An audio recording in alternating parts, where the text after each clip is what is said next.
Hello everyone. Today we're going to be working on Canción de las acequias. I hope everyone's having a good spring. And so this is in two positions. It's the C position. And then there's also the G position, which is first finger on the second string, second finger on the third string, and third finger on the first string, second fret. It looks kind of like a diamond. It sounds like that. And the C sounds, to go to C, you just slide out. So this song starts off, it's just small strums. Ya viene amaneciendo, yo sigo trabajando para mantener lo que yo quiero tanto.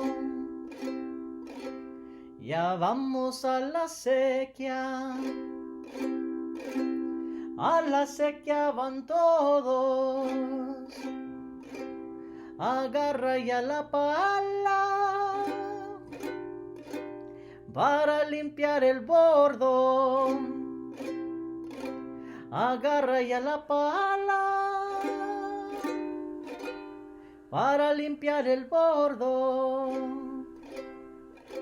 Limpiaremos la acequia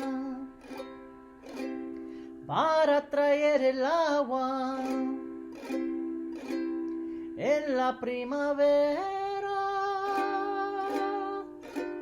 El agua es vida en la primavera. El agua es vida. So that's kind of the start of La Canción de las Acequias. The second part goes to a more of a rhythm that goes like this. Boom, boom. So if you can practice that.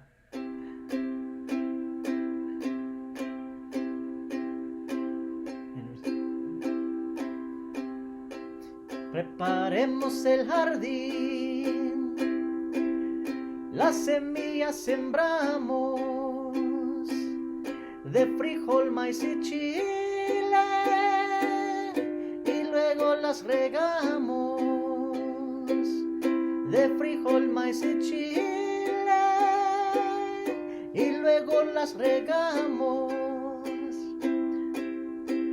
La noche está llegando, yo sigo trabajando para mantener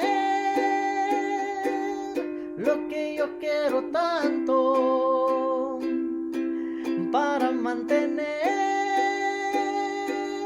lo que yo quiero tanto.